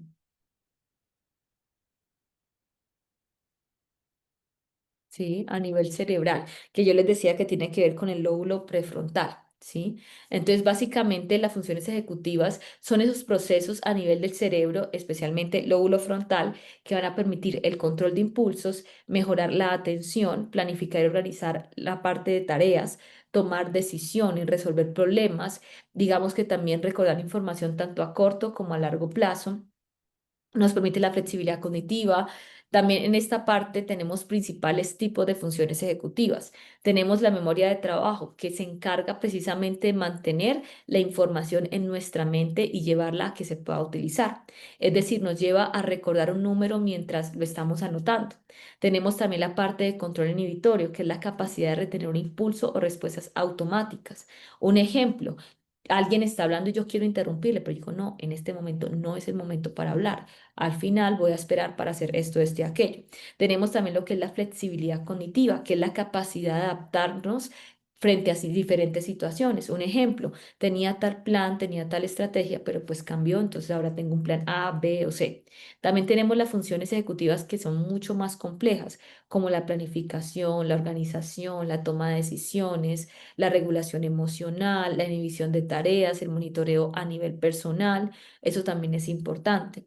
Entonces, en esta parte, ¿en quién es importante trabajar las funciones ejecutivas? En niños, en adolescentes, en adultos, en personas con TDAH o con algún tipo de diagnóstico del neurodesarrollo, con personas con enfermedades neurodegenerativas, con personas que tienen trastornos mentales, es decir, para todos los seres humanos en las diferentes edades. Pero normalmente, ¿quiénes van a estimulación neuropsicológica? Aquellas personas que por alguna razón tienen una afectación o una condición o un impacto en estas áreas. Entonces, les voy a mostrar aquí un ejemplo porque yo les decía que poco a poco, a medida que avanzábamos en este diplomado, el objetivo es que nos quede claro esas diferencias porque es muy diferente hacer terapia, ¿sí? A nivel de psicología a hacer precisamente una estimulación neuropsicológica. Entonces, voy a estar aquí buscando, espérenme, aquí ya encontré uno de esos videos. Quiero mostrarles el siguiente video para que nos quede un poco más claro de esa diferencia de lo que es la estimulación neuropsicológica. Entonces, aquí les voy a compartir la imagen, el video.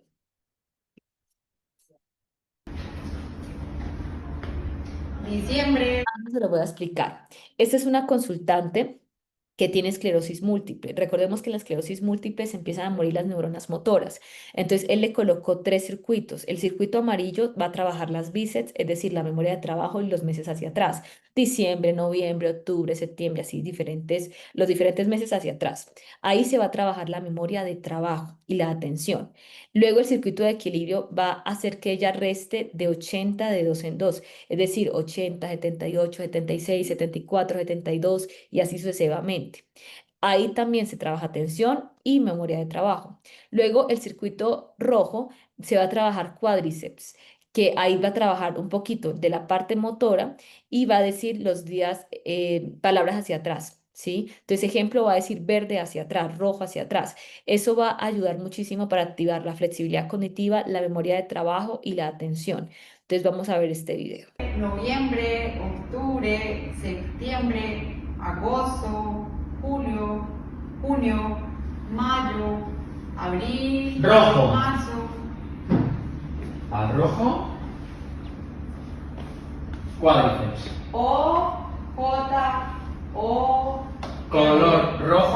atrás. E, R, Al verde hacia atrás. E, B, Vale. Verde.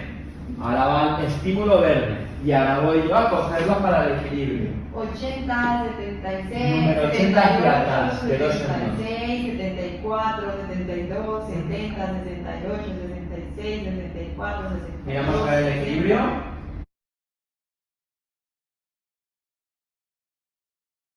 Entonces, si se dan cuenta, nosotros en neuropsicología no hacemos terapia, ahí él está haciendo una rehabilitación, ¿no?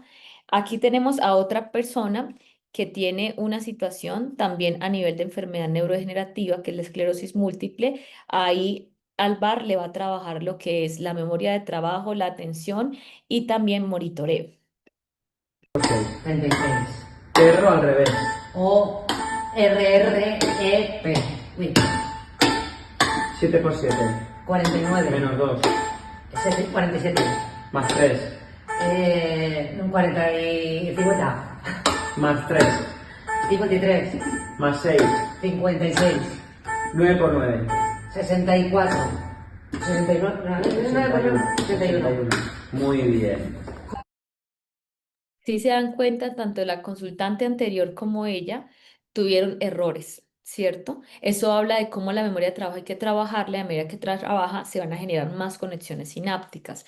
Entonces, quiero que ahí nos quede súper claro que estimulación neuropsicológica a terapia de psicología es completamente distinto, ¿sí? Entonces, en esta parte... Por ejemplo, cuando hablamos de las personas que necesitan mejorar planificación, organización, toma de decisiones, flexibilidad cognitiva, regulación emocional, iniciación de tareas, monitoreo personal, son personas que sí o sí requieren trabajar lo que es el lóbulo a nivel prefrontal. 100%. Yo les voy a, bueno, mañana vamos a ver dos páginas bien importantes en esta parte de estimulación neuropsicológica. Luego les voy a mostrar también una plataforma, no una plataforma, una aplicación, pero esa sí no va a ser parte del diplomado, porque en esa aplicación digamos que solamente se puede llevar a cabo siempre y cuando alguien pues acceda a ella a través de pagarla, pero no es necesario, ustedes se van a dar cuenta que no la necesitan. Desde la parte académica yo sí la necesito para mostrárselas a ustedes y darles ideas de más herramientas, pero ustedes no la necesitan de ninguna manera. Entonces, antes de continuar,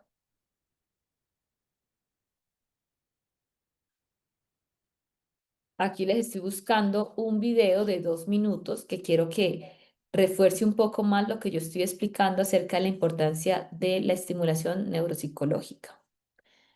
Entonces, espérenme un momento.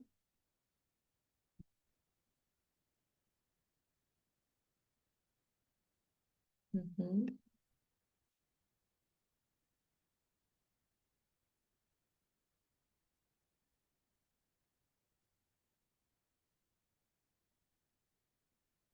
Este es. ¿Qué es la, es-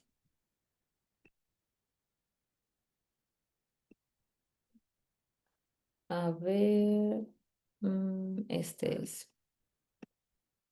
estimulación cognitiva? En términos generales, ¿qué es la estimulación cognitiva? En términos generales, la estimulación cognitiva se define como una terapia no farmacológica, es decir, se trata de una intervención que no contiene componentes químicos. Esta terapia utiliza un conjunto de técnicas y estrategias que tienen como objetivo optimizar o mejorar el funcionamiento de las capacidades y funciones cognitivas. Entendemos como funciones cognitivas cuando hablamos de atención, memoria, lenguaje, praxias, orientación, cálculo. Esta estimulación se hace a través de actividades concretas que se programan previamente teniendo en cuenta la situación particular de la persona que las va a recibir. Y no solo eso, la estimulación cognitiva se centra no solo en el área cognitiva, sino que además interviene en factores como la conducta, las emociones, las relaciones familiares y sociales, abordando de este modo la esfera global de la persona. ¿A quién se dirige? Se dirige a todas las personas que quieran y o necesiten entrenar, mejorar o mantener sus funciones cognitivas cognitivas en óptimas condiciones, así como retrasar el avance de su deterioro durante el mayor tiempo posible. Para saber qué actividades son adecuadas a cada persona, hay que tener en cuenta los objetivos que se quieren conseguir. Y para ello, además de una evaluación previa, es importante saber cuáles son las características de la estimulación cognitiva. Estas características pueden ser, por una parte, específica o terapéutica y por otra, global o preventiva. Cuando hablamos de estimulación cognitiva global o preventiva, hacemos referencia a que se dirige a personas sanas o con un deterioro cognitivo muy leve. En este caso, tiene como objetivo principal desarrollar capacidades mentales, así como mejorar el funcionamiento de las capacidades y habilidades conservadas y potenciarlas. En cuanto a la estimulación cognitiva específica o terapéutica, podemos afirmar que está dirigida a personas que presentan algún tipo de alteración, déficit o deterioro cognitivo significativo. El objetivo fundamental de este tipo de intervención consiste en estabilizar y enlentecer el proceso de pérdida que se esté produciendo en alguna o algunas de las funciones, además de trabajar sobre las funciones cognitivas que están preservadas. Esto lo entendemos mejor viendo el caso de dos personas que reciben estimulación cognitiva. Por una parte está Mari. Es una mujer de 62 años, independiente y autónoma en sus actividades cotidianas. Mari ha decidido acudir a un taller grupal de estimulación cognitiva a modo de prevención, ya que uno de sus mayores temores es poder llegar a desarrollar algún tipo de demencia. Los ejercicios cognitivos o actividades que Mari hace en el taller tienen el objetivo de mantener y mejorar todas sus funciones cognitivas. Tienen un carácter preventivo frente a una posible aparición de deterioro cognitivo. Sin embargo, en el caso de Josefina, mujer de 78 años, tras una valoración previa avalada científicamente, se confirma que presenta deterioro cognitivo tipo Alzheimer en estadio leve, por lo que las actividades que realiza en su domicilio, acompañada de un profesional especializado en el tema, van dirigidas a estabilizar y enlentecer dicho deterioro. En este caso, las actividades que se programan están diseñadas para potenciar aquellas funciones que aún están conservadas o preservadas, y por otro lado, para trabajar sobre aquellas en las que Josefina presenta un déficit y así retrasar el avance de su deterioro, pero no para recuperar dichas funciones. Como ves, en estos dos casos el tipo de intervención que se hace es diferente, y de ahí que hablemos de una estimulación cognitiva terapéutica o una con características globales. Recuerda, el fin de todo programa de estimulación cognitiva debe ser mejorar la capacidad de la persona para que funcione mejor en su vida cotidiana, tanto en el ámbito personal como en el familiar, social, comunitario y laboral. Así que te invito a que empieces desde hoy mismo a hacer ejercicios cognitivos. Puedes empezar por aquí. Y eso es muy importante. Nosotros empezar a hacer precisamente estimulación neuropsicológica porque es para todos. Pero cuando a alguien ya le ha sucedido ciertas situaciones, se hace, ¿cómo decirlo? Una obligación, por decirlo así, una necesidad marcada precisamente de estimulación. Entonces les voy a mostrar esta página y vamos a revisar algunos ejercicios. Ya mañana vamos a irlo ya desde la parte, digamos, ya presente, lo vamos a estar haciendo de una forma diferente, pero aquí les voy a compartir aquí en esta parte de acá y vamos a hacer esta estimulación cognitiva. Vamos a hacer una sesión de estimulación cognitiva de 15 Espérame, minutos. Ejercicios. espérenme, El miro que primero, realmente la atención escuchen sostenida. ustedes. Tendrás que contar el Listo. número de puntos que aparece en la pantalla y decirlo en voz alta rápidamente. Entonces vamos todos a hacer estos, digamos, puntos que aparecen en la pantalla y mientras ellos van apareciendo, si aparecen tres, vamos a identificar que son tres, si son ocho, si son seis. Eso va a generar atención, va a generar en esta parte también, no es memoria de trabajo, es atención y también flexibilidad. Entonces vamos a revisar eso. Antes de que aparezca la solución. ¿Preparada? ¿Preparada? Allá vamos. 5,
Bien, vamos con el segundo ejercicio. Es un ejercicio de memoria de trabajo.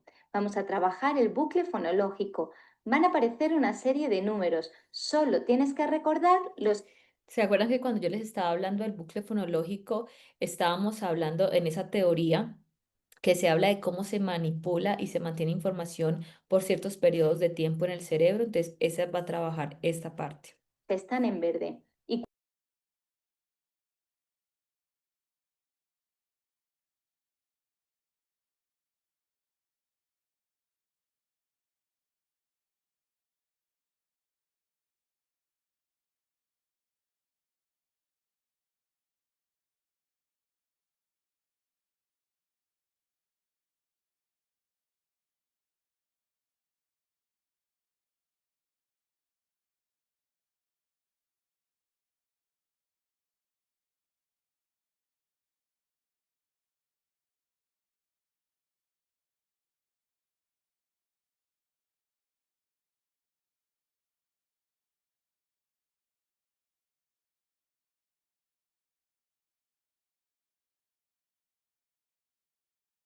Recordemos que acá solamente vamos a decir y recordar los números que aparecen de forma verde o de color verde.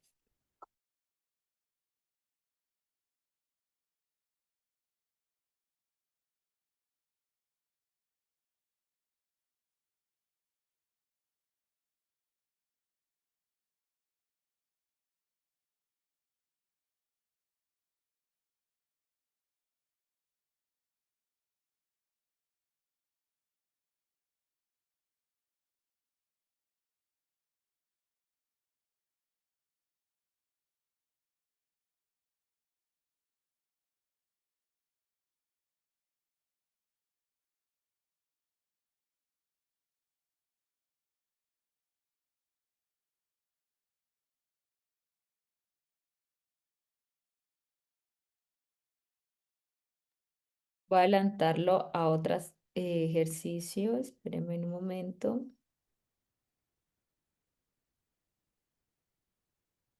Esta es la parte de inhibición motora. Esto hay que trabajar mucho en TEA y TDAH porque es para trabajar el lóbulo frontal en inhibición motora. Entonces, recordemos que ellos se les dificulta mucho la inhibición, son más impulsivos. Entonces, en esta parte se tratan de tareas go, no go. inhibición motora.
Y por lo menos se puede hacer también diciéndole a la persona en estas tareas de inhibición o tareas de go, no go, por lo menos digamos que es cero y la O. Entonces, cada vez que la persona vea el cero va a dar una palmada y cuando vea la O no va a hacer nada, no va a hacer nada. Y cuando vea la U va a dar un golpe a la mesa. Entonces, eso va a trabajar mucho la capacidad inhibitoria a nivel del lóbulo frontal. ¿Sí? Por lo menos aquí también este ejercicio es bien importante acá. ¿Válido? Espero que bien. Vamos por el último ejercicio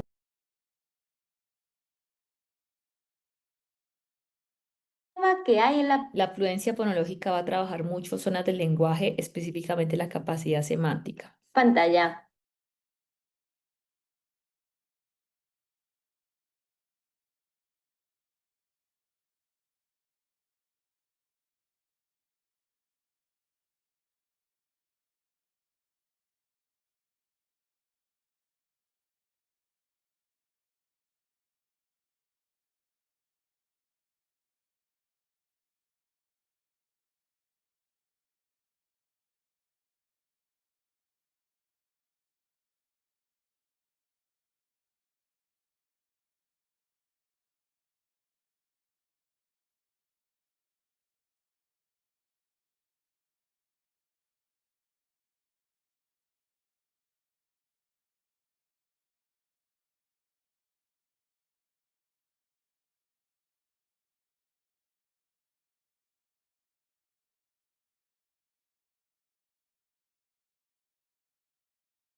Entonces, este es muy importante, por lo menos si ustedes hacen eso, ustedes dirán, ay, qué fácil hacerlo, pero cuando ustedes le colocan este ejercicio a una persona que va a tener una fascia, digamos, de Broca, le va a costar muchísimo, porque la persona va a ver la PR y dice, ¿qué palabra podrá ser? Entonces, hay que trabajar ahí muchísimo la intencionalidad del lenguaje. Les voy a mostrar otros ejercicios más acá rápidamente. Ya mañana vamos a ver cuadernillos, entonces va a ser, digamos, un Esto tanto es todo. diferente. Ya ha terminado la sesión de Entonces, por lo menos aquí, espérenme, voy hacia acá. Flexibilidad cognitiva, muy importante.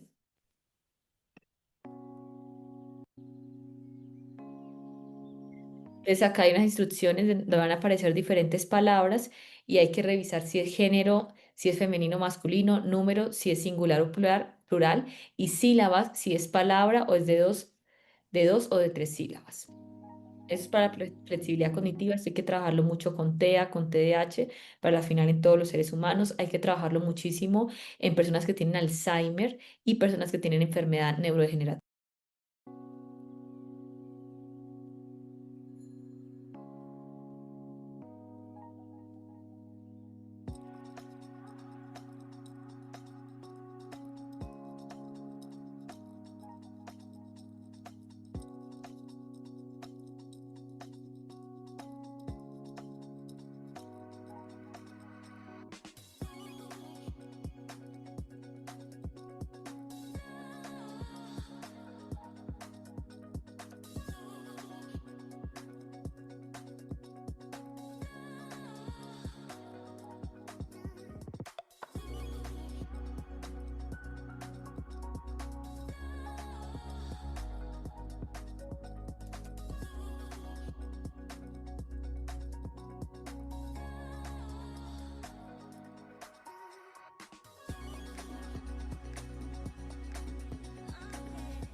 Así que eso es un ejercicio, digamos, de flexibilidad cognitiva. Hay muchísimos más, ¿no? De atención y memoria de trabajo también.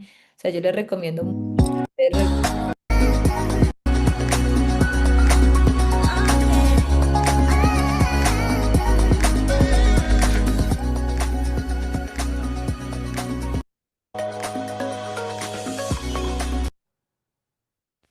Entonces ahí les estoy mostrando como algunos ejemplos precisamente de cómo se va a estar haciendo, digamos, estimulación aunque mañana vamos a ver más cuadernillos y más cosas, digamos, por el estilo. Entonces, algo que quiero recalcar es que la estimulación neuropsicológica lo que busca es generar más, digamos, conexiones sinápticas en zonas cerebrales, dependiendo, por supuesto, de las zonas que se vayan a estimular.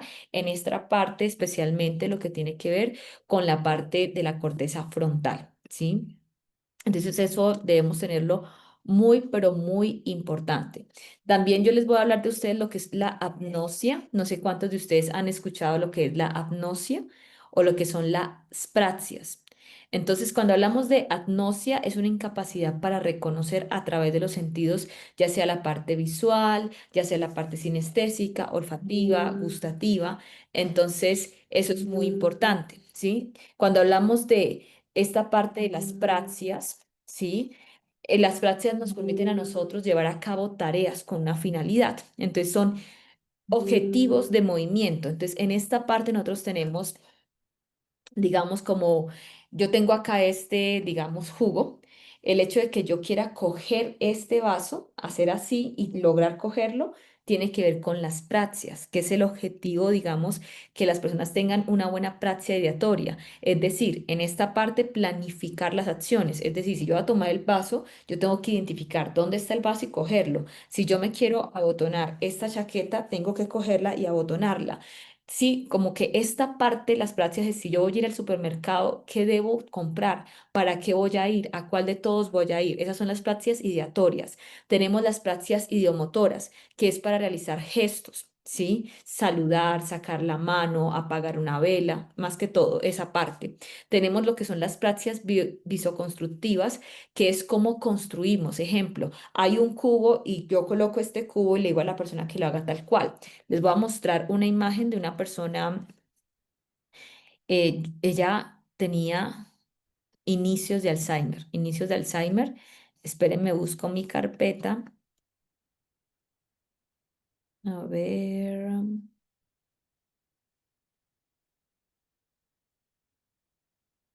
Ujujú. Mm, Ya les muestro porque, a ver, ¿dónde están esas fotos? Para que ustedes vean que eso se puede hacer de la parte física, o sea, con cubitos y demás. Pero espérenme, estoy revisando. Acá está. Entonces, ahí estaba yo trabajando las praxias en ella, las praxias constructivas. Entonces, yo le armé este cubo y le dije a ella que me armara un cubo con los que ella tenía exactamente igual a la que yo había hecho. Entonces, ahí estamos trabajando esas praxias en ella, las praxias constructivas. Pero también tenemos, digamos, esas praxias orofaciales, se llama, que tiene que ver con mover los labios, la lengua, la cara coordinada con lo que se dice, ¿sí? Entonces, soplar, silbar, sacar la lengua, que haya coherencia en los gestos, eso hay que trabajarlo, porque muchas veces cuando una persona tiene una ACV o tiene un ictus cerebral, esas áreas se pueden ver afectadas. Sí, tenemos también las prácticas corporales, como saltar, correr, hacer gimnasia. Entonces, todo eso es importante trabajarlo en consultantes que tienen determinadas situaciones.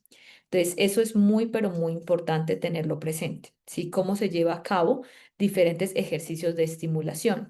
También les voy a mostrar otra foto que estábamos trabajando con ella, la parte de secuencias. Las secuencias permiten la parte de trabajar a detalle lo que es la observación, la lógica, el razonamiento. Entonces a ella se le colocaba estas tarjetas en desorden y que ella colocara cuál iba primero.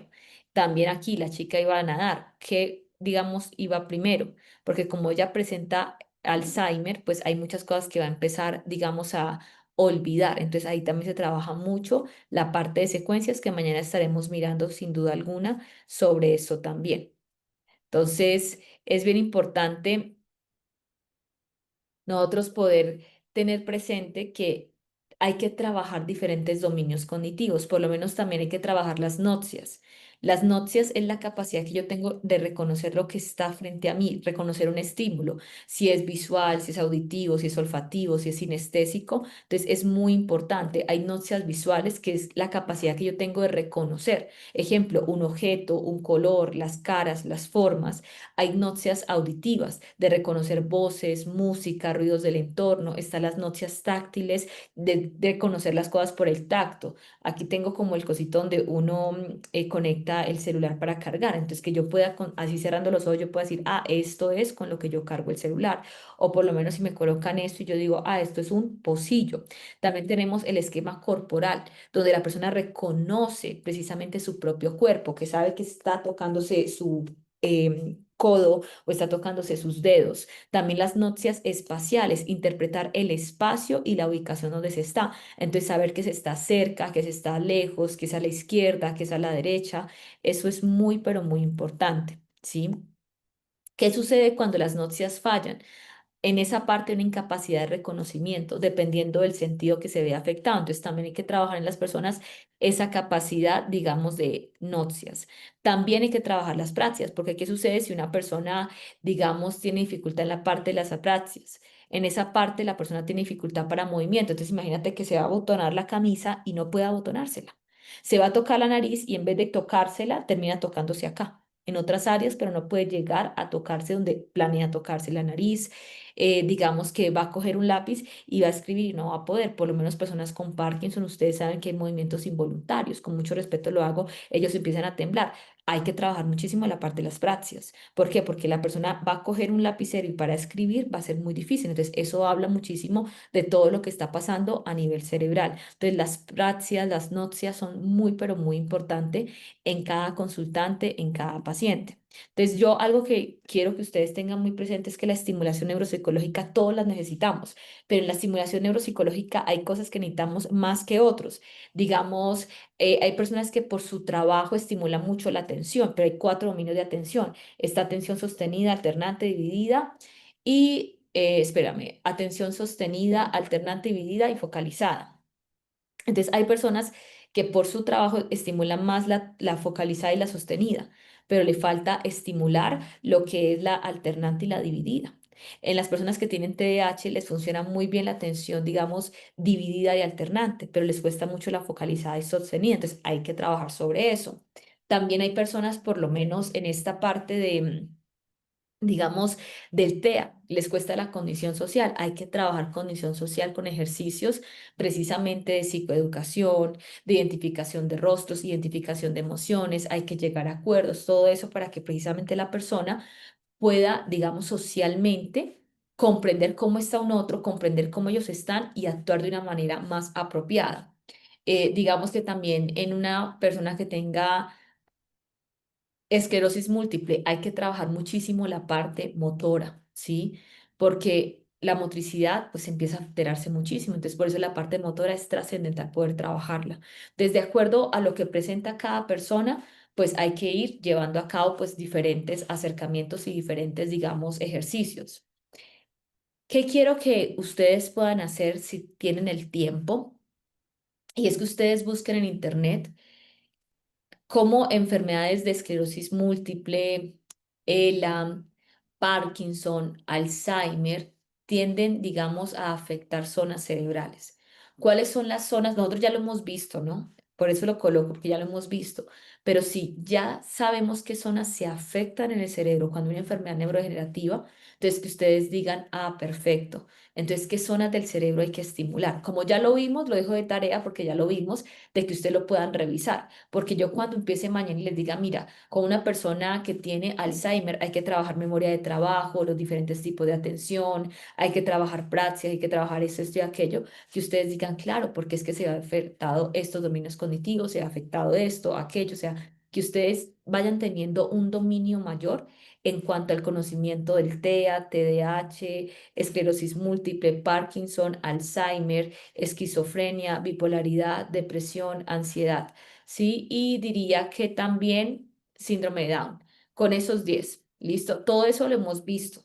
Sí, cuando yo estábamos en el módulo de síndrome de Down, yo también les hablé de la capacidad abstracta, de cómo estaba la atención, cómo estaba la memoria, qué ha pasado a nivel auditivo y a nivel visual. Todo eso lo hablamos, pero quiero que ustedes lo refresquen para que cuando mañana estemos hablando, ustedes digan, claro, esto tiene sentido por esto y aquello. Entonces, el objetivo es que ustedes lo puedan ir revisando, ¿sí? Sé que vamos a tener algunas preguntas, entonces el día de mañana también las vamos a responder, pero quiero que a medida que avanza pues este diplomado, cada vez tengamos mayores dominios sobre lo que estamos revisando. ¿Sí? Entonces, ese es el objetivo, Y que a la nosotros persistencia. podamos estar 100%, digamos, atentos a lo que estamos, más que atentos, comprendiendo todo lo que estamos aprendiendo, todo lo que estamos haciendo. Así que para mí ha sido un gusto poder estar con ustedes pues de una forma asincrónica en esta clase. Deseo que haya sido entendible. Sí, nos vemos el día de mañana martes. Y por favor, preguntas que tengan de inmediato, mañana arrancamos con preguntas, luego seguimos ya con cuadernillos y 2 páginas les voy a facilitar precisamente para que ustedes tengan ese recurso.